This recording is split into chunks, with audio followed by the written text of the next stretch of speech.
시청자 여러분 안녕하십니까? 시청자 여러분, 가을 날씨가 청명한 월요일 오전입니다. 10월 마지막 주, 즐겁고 행복한 한 주가 되시기 바랍니다. 조국 전 법무장관이 빠르면 이번 주에 검찰의 비공개 소환 조사를 받는 운명의 한 주가 될 것 같습니다.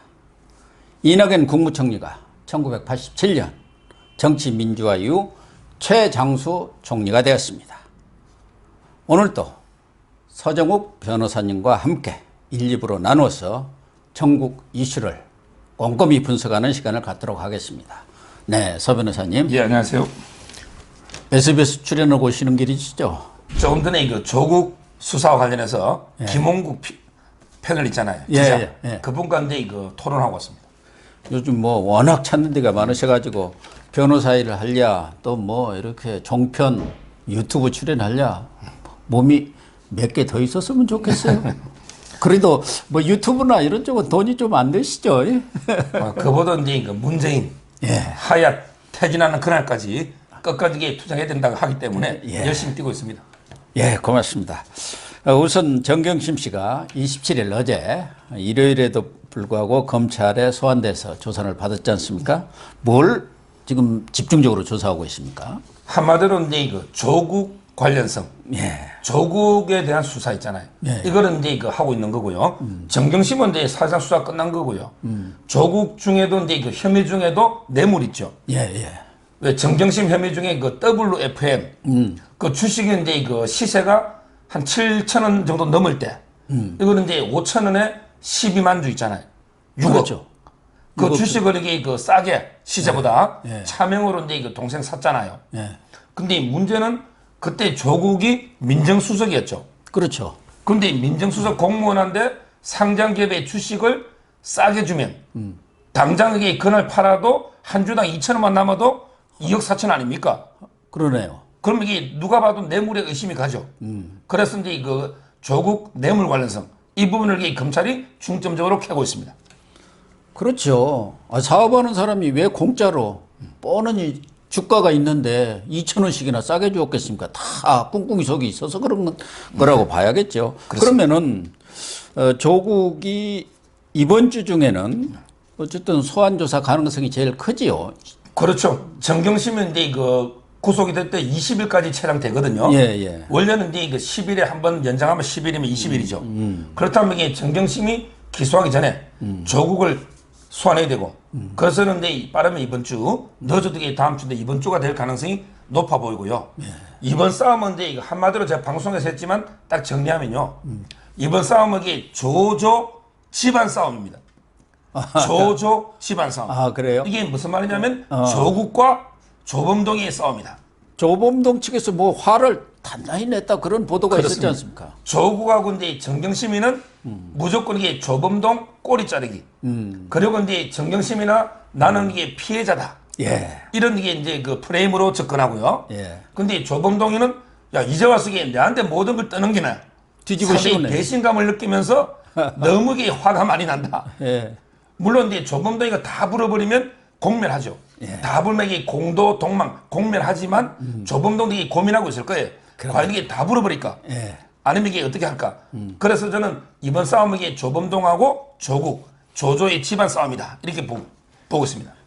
결국 이해관계가 걸리면은 어쩔 수가 없어요. 자기도 살아야 하니까. 어떻게 혼자 다 뒤집어 쓰고 가겠습니까? 근데 그 결정적 서목힌건이요. 결국은 이제 그래서 두 개예요. 이번에 조국 수사에서 결정적 서목힌건은 두 개인 게 하나는 이제 정경심이가 녹음한 녹취록 있죠. 이게 자성자박이 된 거야. 왜냐하면 이게 핸드폰 녹음이 아닙니다. 핸드폰이 아니고 핸드폰 압수수색 못했잖아요. 못했죠. 근데 조범동이하고 또 이게 다른 여러 관계자들이 있잖아요. 우국하이나 이런 데 여러 사람이 이야기할 때 정경심이가 몰래 녹음한 것 같아. 왜냐하면 이게 또 저 사람들을 못 믿으니까 말 바꾸면 안 되잖아. 그렇죠. 그래서 이게 녹음해놓은 걸 컴퓨터 디스크에 넣어놓은 거죠. 이게 검찰 손에 다 들어간 거예요. 그러니까요. 그래서 이번에 구속도 결정된 게 녹취록이고 아마 이제 조국과 관련이나 모든 것도 녹취록이 서목힌 건이 되고 그다음에 두 번째 서목힌 건은 조금 전에 말한 것처럼 조범동의 입이다. 조범동의 입이 너무 이게 정황이 구체적이고 진술이 일관성이 있으면 증거가 되잖아요. 그래서 저는 조범동의 입하고 녹취록 두 개가 스모킹 거이다 이렇게 봅니다. 그런데 저는 하나 궁금한 것은 그 행방불명된 노트북 이런 것은 법원에서 제출하라고 그렇게 안 합니까? 당신 그거 다 나와 있던데 그거 어디다 뒀어요? 제출하라고 이게 엄청나게 압박을 하죠. 검찰도 그렇고 법원도 그렇고. 그런데 제출하는 순간에 완전히 죽는데 차라리 이게 제출 안 하면 뭐 증거인멸에 대해서 약간 영향이 좀 불리할 수 있지만 그러게 제출하면 어마어마한 것들이 놓을 수가 있는데 어떻게 제출합니까? 그러겠네요. 저는 이게 꽁꽁 숨겨놨거나 아니면 아예 이제 파쇄시켜버리는. 근데 보통 범죄 심리학적으로 뭐 한강에 던져버리거나 완전히 파쇄하진 않아요. 본인도 이게 언젠가는 또 필요할 때가 있거든요. 그래서 이게 꽁꽁 믿을 만한데 이게 파묻어 놨거나 숨겨놨지 않았을까 이래 보입니다. 이제 조국 수사를 하면은 그동안 뭐 늘 얘기됐던 대로 입시 비리 관련 또 운동학원 관련 건도 있지만 결국은 조국 펀드에서 뇌물수수 여부 그것에 대한 인지 여부 이런 거 아니겠습니까? 또 한 갈래는 지금 윤규근 총경이라고 저 경찰총장으로 불린 사람이 구속되어 있는데 이 부분은 본인의 뇌물수수 혐의도 있지만 대다수가 예측하는 것은 결국은 조국 민정수석실의 비리 거기까지 과연 검찰이 수사를 할 것인가. 그렇게 될 경우에 따라서는 권력 실세들의 그런 비리 의혹까지도 수사가 가능하다 이런 관측들이 있거든요. 그렇죠. 윤규건은요 얼마나 그 대단한 인물이냐면 노무현 때요 5년 동안 이게 청와대에 있었어요. 그리고 이제 그 문재인 정권 들어서도 1년 동안 청와대의 핵심 중에 경찰 중 핵심이죠. 그렇죠. 크게 그 두 갈래가 되는데 첫째는 이제 그 김태우 조사관인데 그 폭로한 것처럼 수사관 거기 보면 이제 그 뭐 부산시장 유재수라든지 여러 가지 이게 감찰 무모라든지 또 민간인 사찰 직권 남용 있잖아요. 이런 이제 부분이 한 갈래가 있고요. 그다음에 두 번째는 윤규건도 결국 이제 이거 사모펀드로 갑니다. 왜냐하면 이게 윤규건이가 돈을 대출받아 투자한 회사 있죠. 그게 노건 CNI잖아요. 큐브스라고. 큐브스라고 알려져 옛날 이름이 이게 큐브스고 지금은 이제 그 상장 기업인데 노건 CNI거든요. 이 주식을 WFM 있죠. WFM 이게 2대 주주로 샀고요. 그다음에 그 큐브스에 이사하던 사람이 지금 이게 WFM의 대표이사입니다. 이 말은 이게 자금하고 인맥이 섞여 있죠. 따라서 이제 그 큐브스, 노건 CNI하고 WFM 요 부분도 이게 수사하는. 그래서 이제 윤규근과 관련한 거는 크게 그 민정의 비리, 그다음에 사모펀드 이 두 가지로 수사가 진행되고 있습니다. 또 한간에는 조국이 이제 어차피 뭐 소환 조사를 받고 나면은 범죄 경중에 따라서 구속과 불구속 뭐 이런 청구 여부가 갈릴 텐데 뭐 부부간에 뭐 그런 구속시키는 애 없다 뭐 이런 것이 여권에서 지속적으로 지금 흘리고 있어요. 그래서 정경심이가 이미 구속됐으니까 조국은 불구속 기소하는 선에서 끝나는 거 아니냐 뭐 그런데 그게 맞는 얘기인가요?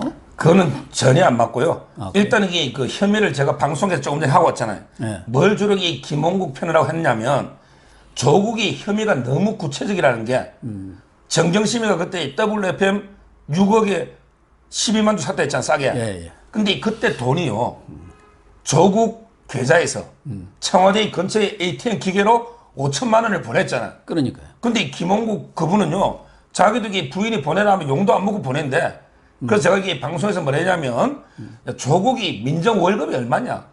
5천만 원 이게 작은 돈이냐? 내가 같으면 이게 50만 원만 보내라 해도 당신이 어디 쓰려고 하느냐? 물어볼 텐데 어떻게 5천만 원을 조국이가 용도도 안 물어보고 이게 무조건 보낼 수 있느냐? 이걸 토론하고 왔고요. 그다음에 그래서는 아마 이랬을 것 같아. 당시에 정경심이가 전화해가지고 야 당신 이게 그 주식 우리 이거 WFM 사는데 오늘 팔아도 이게 2억 4천 남고 만약에 다음 달에 정말 좋은 호재가 뜨는데 되면 이게 몇 배로 대박 터질 수 있다. 그러니까 보내라. 이래서 꼭 이게 그래서 조금 5천만 원 보내고요. 그 당시에 정경심이가 굳이 거짓말할 이유는 없잖아요. 5천만 원 보내라 하면서 뭐 우리 집에 누가 아파서 치료비 보내라 이렇게 거짓말할 일은 없잖아요. 그래서 저는 이게 정경심이가 충분히 상황을 설명했고 조국도 그 모든 걸 알고 5천만 원을 송금한 거다. 이게 상식하고 경험책이 맞다. 이렇게 제가 토론하고 왔거든요. 그래서 이게 돈 보낸 게 5천이 작은 돈이 아닙니다. 그렇죠. 알고 했다면 이게 분명히 뇌물이 맞고요. 자, 그렇다면 이제 박사님 질문처럼 그럼 이게 부부간에 구속된 예가 없느냐? 그건 많아요. 아, 그렇습니까? 옛날에 그 유명한 사람만 보면 이철이, 장영자, 그것도 했죠. 예. 그다음에 더 최근에 임창열 있죠. 아, 예. 경기도의사. 근데 그 부인 주혜란, 그것도 이게 돈 몇 억 받아가 퇴출 막기 위해서 완전히 구속돼 있었잖아요. 예, 맞아요. 두 명이. 그다음에 일가도 뭐 하다못해 최순실, 정유라도 일가족이 다 영장이 정유라 3번 청구됐고요. 그래서 저는 우리 법에 어디에도 부부간에 구속하지 마 이런 게 법이 없다는 거예요. 혐의가 크면 구속이 되는 게 당연하고. 근데 조국 혐의는 뇌물은요. 뇌물은 이제 그 1억이 넘으면 아시다시피 10년 이상의 징역이에요. 그다음에 1,000만 원만 받아도 구속하는 게 원칙이에요. 그래서 저는 당연히 둘 다 구속되고 뭐 100 만에 하나 한 명만 구속한다면 그거는 이게 조국을 구속했어야지. 그게 그렇죠. 몸통이니까. 따라서 저는 둘 다 구속될 걸로 봅니다. 그런데 또 하나 의문점은 이 5천만 원을 보냈는데 그걸 누가 녹음할 리도 없는 것이고 두 사람이 아니라고 하면 그만 아니겠어요. 그러니까 정경심 씨가 입에 달렸다고 보여지는데 아이 나 그런 말 한 적도 없고 내가 필요해서 5천만 원 보내라고 해서 그렇게 됐다고 입맞춤을 묶고 다니에요. 그걸 어떻게 입증을 할 수는 없을 것 같아요. 추정일 뿐이지. 추정일. 증거가 이게 5천만 원 하나만 딱 있다면 그럴 수 있죠. 근데 모든 증거는 여러 개가 합쳐져 가지고 보통 그 사실을 증명하는 거거든요. 그래서 5천만 원도 있지만 아까도 말씀드린 조범동이가 조국하고 통화하거나 만나거나 아니면 이게 주고받은 메일이 있다. 이게 보도가 지금 언론에 나오고 있어요. 그래서 아까 제가 조범동의 입이 스모킹건 했잖아요. 예. 근데 조범동의 입하고 5천만 원 보낸 게 일치가 돼버리면 바로 이게 그런 걸 빼도 박도 못하는 증거다. 이렇게 보는 거예요. 하나만 가지고 하는 게 아니고 여러 개의 증거를 종합해서 판단하는 겁니다.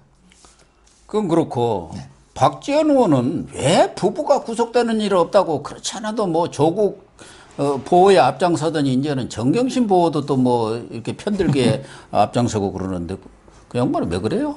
뭐 이건 여담입니다만. 박지원은 이게 그 뭐 여당인지 야당인지 낮에는 이게 그 야당, 밤에는 이게 여당 옛날 사쿠라처럼 아마 그래서 끝까지 이게 조국이나 정경심 감싸기에 나서다 보니까. 근데 그런 나서더라도 최소한 이게 팩트는 확인하고 편들어야 되잖아요. 근데 아까도 말했지만 이게 이철이 장영자. 그것 떠나서 이게 본인이 임창열이 모릅니까? 그때 임창열 부인 주혜란이 구속될 때 은행 퇴출 마감해서 돈 받고 뇌물로 그때 구속될 때 그 박지원이가 모를 리가 있나요? 알죠. 유명한 사건 아닙니까? 예. 근데 왜 부부가 구속된 적이 없다고 하는지 도저히 납득할 수 없는.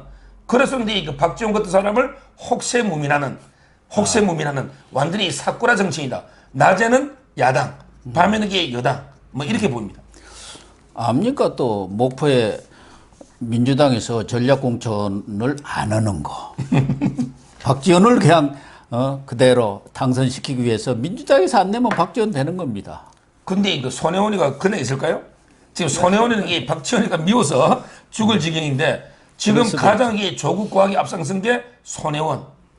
그 다음에 그 우리 민원연의 최민희인가요? 예. 그 여성 의원 민원연. 그 최민희가 뭐 하여거나 요 패널들 저 종편에 나온 사람들 다 뭐 방심위에다 어쩌고 저쩌고 했다는 얘기가 많은데 그 사람은 뭐 지금 선거법 위반으로 나올 수도 없는 거예요. 그렇습니다. 근데 이런 사람들이 조국 과학이 앞장서고 있는데 박지원이가 그 끼가지고 관계에 손혜원이하고 관계해서 어떻게 될지 목포 손혜원이가 아마 저는 박지원이를 절대 그냥 두진 않을 것 같아요.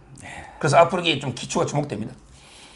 31일 문재인 대통령이 주재하는 반부패 협의회에 윤석열도 들어라 했는데 서로 만나면 어색하지 않을까요? 또 혹시 그 자리에서 문 대통령이 지난번 조국한테 지시한 것처럼 이런 거 해오세요. 이달 말까지 뭐 이럴 수도 있는 거 아닌가요?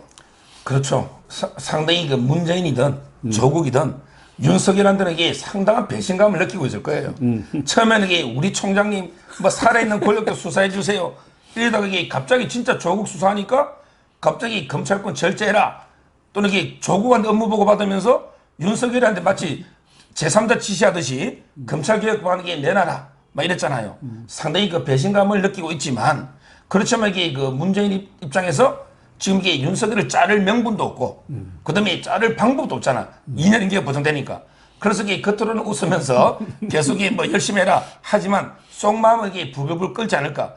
조금만 이게 꼬투리 잡히면 청와대 민원도 들어왔잖아요. 윤석열이 처벌해달라고. 조금 하나만 이게 꼬투리가 잡히면 그걸 핑계로 이게 자르려고 하지 않을까. 이렇게 예측됩니다.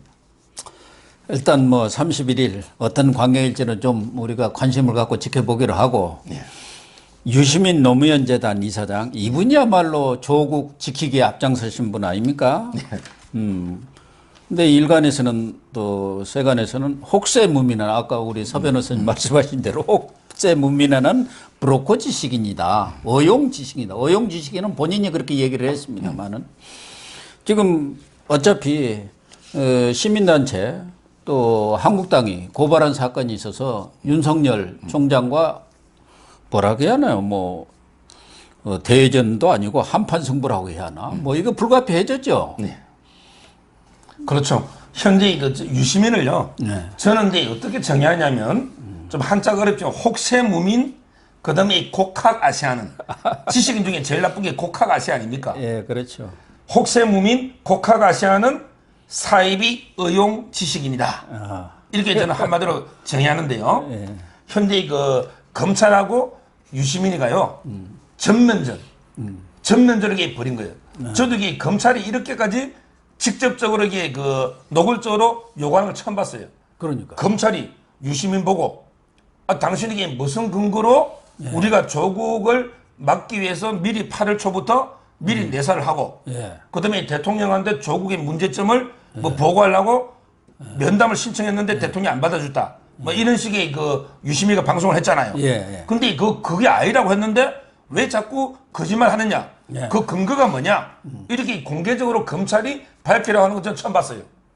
아주 이게 검찰도 이례적인 공격입니다. 유시민도 검찰총장을 아주 그냥 직공을 했지 않습니까? 그렇습니다. 부하들한테서 속고 있다고 하고. 부하들한테 쏟고 있고 아예 칼만 안 들었지. 위헌적인 쿠데타를 하고 있지. 쿠데타를 하고 있다. 유시민도 그랬고요. 근데 이번에도 유시민도 29일까지 알릴레오에서 밝히겠다. 29일까지. 그 전에 이게 29일 알릴레오 내용이 상당히 중요한 게요. 특히 청와대 그 면담 요청은 누구한테 들었겠어요? 윤석열이가 말 안 하면 들은 사람은 이게 뭐 강기정이나 아니면 이게 노영민 비서실장 또는 이제 김조원 민정수석 이 정도잖아요. 과연 이게 누구한테 들었는지 이걸 이게 유시민이가 밝혀야 되거든. 안 밝히면 이게 자기가 빠져나갈 길이 없으니 또는 이게 내사했다는 거는 도대체 검찰에 누구한테 들었는지. 근데 그게 들으면 또 피해사실 공표나 비밀 누설이 되잖아요. 상당히 그 밝히기도 곤란하고 또 이게 안 밝히면 국민들은 해명이 안 되고 유시민도 이게 상당히 그 진퇴양난의 상황이 아닌가 이렇게 봅니다. 근데 그 서울중앙지검에서 반부패 수사부 2부에서 한국당 고발 사건은 이렇게 다루기로 했는데 통상적으로 보면 이런 것은 좀 피하는 경향이 있지 않나요? 그렇죠. 이것도 이게 상당히 이례적인데요. 특수 2부에서 다루는 게 뭐냐면 유시민이가 이제 그 동양대 최성해 총장한테 전화해가지고 이제 그 시나리오를 하나 설명해 주겠다. 이러면서 이게 뭐 말조심하라 뭐 그런 얘기죠. 위임한 걸로 하면 어떠냐. 뭐 이런 이야기를 했다는 거 아닙니까? 이 부분은 상당히 그 협박이 될 수도 있고 또 이제 그 증거인멸이거든요. 그래서 이제 그 한국당이 고발했는데요. 특수입으로 배당됐는데 이런 거는 저는 이제 약간은 요거는 좀 문제 있다 봐요. 왜 그러냐면 이게 그 한쪽의 당사자가 특수부 윤석열이잖아. 근데 그러니까. 자기가 수사하면 공정은 아니잖아요. 그래서 이런 거는 국민권익위원회에서도 이해 충돌 우리가 있다고 했거든요. 따라서 저는 이런 부분은 이게 오히려 뭐 경찰이 이게 객관적으로 수사하든지 아니면 이제 그 옛날 같으면 이게 특별감찰관도 있고 뭐 상설특검도 있는데 이런 데서 이게 수사하는 게 좀 맞지 않나 이런 생각은 듭니다. 그러니까요. 그 점은 조금 이례적인 거 아닌가 하는 생각도 들고요. 결국 서부지검에도 있죠. 서부지검 건도 하나 있죠. 그 크게 보면 세 가지 정도 요약할 수 있는데 많은데 뭐냐면 이게 KBS 문제 있죠. 그때 그 법조팀이 검사하고 서로 이게 녹취록 주고받았다. 뭐 유착 이런 것도 있고요. 또 문제는 이게 여기자 있잖아. 성희롱 발언도 있죠. 검사가 이게 KBS 모 여기자가 너무 예쁘게 정보를 술술술 줬다. 여기 정보통신망법으로 고발돼 있어요. 요게 있고. 그다음에 두 번째는 JTBC 관련이 있죠. JTBC는 이제 그 김경록 씨 인터뷰하려는데 JTBC가 거부했다는데 그게 아니라 했잖아. 유시민은 이게 사과했죠. 그렇지만 이게 시민단체가 고발했고요. 그다음에 아까 말한 검찰 비방 있잖아요. 예. 뭐 검찰이 쿠데타부터 해가지고 한 방이 없다. 또는 그 부하들한테 쏟고 있다. 이런 이 검찰 수사를 갖다가 유시민가 계속 허위사실 유포하잖아요. 요거는 이제 그 위계에 의한 공무집행 방해로 시민단체 고발한 거예요. 크게 그 세 사건이 서부에 있습니다. 어쨌든 검찰 수사는 좀 지켜보기로 하고요. 또 29일 날 뭐 내사 근거 주장 등 입장을 밝힌다니까 한번 지켜보기로 하는데. 근데 결론적으로요. 제가 보기에는 4개 있지만 사람에게 그 한두 개는 걸릴 수가 있어요. 왜 그러냐면 그래서 제가 MBN에서 뭘 했냐면 지금 이게 유시민가 알릴레오잖아. 근데 그 다음에 어떻게 바뀌냐면 자꾸 이게 혹세무민하니까 쏘길레오 이렇게 바뀌었고요. 그러면 이게 앞으로 어떻게 바뀔 가능성이 많으냐? 한마디로 이제 이거 별 달래요. 별을 단다는 말은 우리 전과가 붙는다. 옛날에 보통 전과하면 별 한 개, 2개 있잖아요. 그래서 제가 좀 심하게 했지만 MBN 뉴스와이드에서 처음에는 이 알릴레오가 쏘길레오가 되고 쏘길레오가 별 달래오가 될 가능성이 높다. 이렇게 제가 평가를 했습니다. 그런데 민주당에서는요. 운동권 출신들이 다 장악하고 있지 않습니까? 별 3개는 돼야 그런 대로 대접을 받습니다. 별 3개. 3번 정도는 왔다 갔다 해야 감옥을. 근데 별도 별 나름이지. 뭐 이게 민주화 투쟁을 하거나 이래 이 별이 인정받지. 이런 식의 또 혹세무민하는 의용 지식이니. 근데 유시민도 옛날에 비하면 이게 상당히 좀 옛날 저는 유시민 책을 안 본 게 없어요. 그렇죠. 제가 이게 그 책을 한 10몇 권 있는 거 거의 다 봤거든요. 근데 그 저하고 좌우파 생각은 틀리지만 옛날에는 상당히 그 똑똑하고 나름대로 게 논리가 있었잖아요.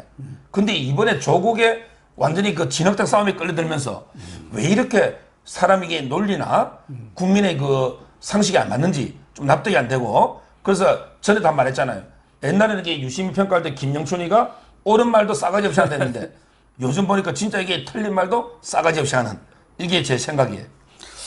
민주당이나 청와대 측도 유시민의 역할에 대해서 어쨌든 앞장서서 이렇게 전면에 나서서 싸우는 건 좋은데 그렇게 함으로써 또 일정 부분 지지층 결집 효과는 있었어요. 근데 결국은 선거라든가 이걸 결정하는 거, 지지율을 결정하는 건 중도층이 어디로 몰리냐라거든요. 어느 쪽을 손들어 주냐는데 유시민 때문에 모든 중도층도 다 돌아가 버렸다는 거예요. 그래서 소가리를 하고 있는데 그렇습니다. 유시민의 뭐 생각도 있겠지만 결국 이런저런 것을 보면은 대권 꿈은 진짜 포기를 한 건가? 그런 의구심이 들기는 들어요. 저는 처음에 그 방을 나선 게요. 뭐 여러 가지 이유가 있지만 가장 큰 이유가 본인의 저는 정치 야심이 있었다 봐요. 그렇죠. 본인의 정치 꿈이 있었으니까 조국이를 이렇게 변호하면서 친문 지지층을 확실하게 내 쪽으로 한번 결집해보자. 이런 게 의도가 하나 있었다고 저는 보이고요. 그 다음에 두 번째는 논두렁식의 트라우마가 있은 것 같아요. 옛날에 그 노무현도 논두렁식의 검찰에 당해서 불행하게 돌아가셨는데 그때 내가 지켜주지 못해 정말 죄송하다. 이런 게 트라우마가 있으니까 이번에 또 검찰이 조국이나 문재인을 검찰이 죽이려 한다. 이걸 내가 나서야 되겠다. 이런 게 나름대로는 사명감으로 갔겠지만 그렇게 그 효과는 역효과로 끝났다. 오히려 중도층에 이렇게 보입니다. 그러면 대권 꿈도 가물가물해졌나요? 이제 그 날아갔다 봐야지. 아하. 왜 중도층이 날아가 버리면 친문 핵심만 가지고 대권이 됩니까? 결국 이 본인 의도와 달리 대권 꿈도 날아갔다. 이래 보입니다. 알겠습니다. 네, 시청자 여러분. 조국 사태의 주연은 부인 정경심이 아니라 조국 본인이라고 생각을 합니다. 정경심 씨는 내가 다 떠안고 가겠다고 이렇게 말한 것으로 보도가 됐습니다만은 어쨌든 조국 사태가 유야무야 용두사미로 끝나지 않으려면은 조국과 권력 내부 실세들의 비리 의혹을 철저히 규명하고 단죄해야 한다고 생각합니다. 일부 방송 마치겠습니다. 감사합니다. 감사합니다.